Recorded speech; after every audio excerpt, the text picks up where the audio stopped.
The first day of fall, and at least we are out of the 90s. For some, it felt like fall. For others, they said it was still a little too warm. Well, let's take a look back at the last 10 years of what the high temperature was on the first day of fall. And actually, just last year, the high was 79 degrees. And then we had a long stretch of upper 80s and low 90s. So for the most part, most years, we do not exactly feel very fall-like. You have to go back to 2013 after last year that we actually had a fall-like high temperature of 81 degrees. Now that's exactly where we were today. Now most of the day we stayed in the 70s, only briefly getting into 81 degrees and then coming back down, well below the average high of 87. And we're going to be even cooler tomorrow. As the cold front moved on through, temperatures started to drop, and we spent most of the morning and even into the early afternoon into the low and mid 70s, briefly getting into the low 80s for the last couple of hours. And now we'll start to drop back into the 70s. And with clear skies tonight, we will be getting cooler, and overnight lows tomorrow morning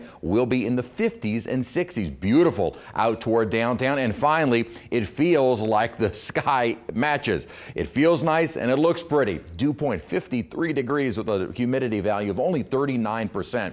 This is the air we were talking about. And temperatures are going to be coming down a little bit more so. This is just kind of the leading edge of this first surge of cooler and drier air, because you look at temperatures around much of the region, it's not particularly cold or even very cool. It is less humid, and that allows for a better feel. And those dew points are going to continue to drop through the overnight, and really for the next couple of days, they're going to stay on the low side. Winds have been slowly relaxing, still have a wind advisory on the South Shore until 7 p.m., but the higher gusts do look like they have settled down a bit, but still very breezy, 14 to 24 miles an hour around the metro area. And the winds will be lessening during the overnight hours and going into early tomorrow morning, but still a little bit of a breeze during the day tomorrow, with winds diminishing even more so by Thursday night and going into Friday morning. And with lighter winds Thursday into Friday, overnight temperatures for Friday morning will be even cooler.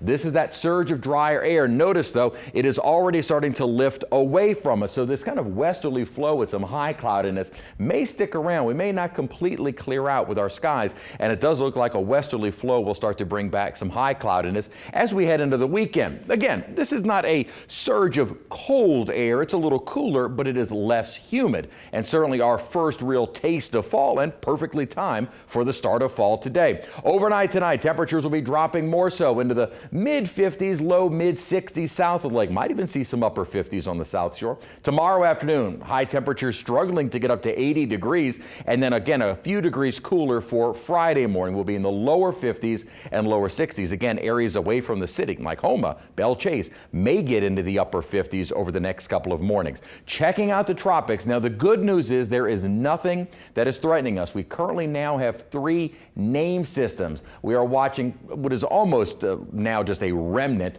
Peter and Rose. Both of them are struggling on to maintain the status as a tropical depression. We also have a new tropical depression, 18, winds of 35 miles an hour, likely to become Sam. We are already on the S storm, and we will also likely see this become a major hurricane. Thankfully, there is nothing threatening us, and models are indicating nothing really threatening as we wrap up the month of September. So I'm going to kind of look ahead to October storms. This is tropical storms and hurricanes, and we do get quite a few. Notice as far as Category 5 storms, none. Category 4, we have had 4 in our history, but all 4 of those developed in the month of September and kind of continued over into early October. We've only ever had 1 Category 3. That was last year. Zeta. As far as the 2 1s in tropical storms, we tend to have more of those, but most of those either develop in early September, or I should say develop into September or early October. So the rule of thumb generally stands. Once we get past about October 15th, the tropics really do settle down for us. So if we stay quiet for the rest of September, we have about maybe 2.5 weeks to go before things are finally kind of almost done with in the tropics. So there is light at the end of the tunnel. We are seeing it. 78 degrees are high. You can almost forget about hurricane season for the next couple of days, feeling very fall-like. Again, a little high cloudiness for the weekend, but still very pleasant. Slightly warmer, slightly more humid as we get into early next week, but even through next Wednesday, high temperatures staying below the average.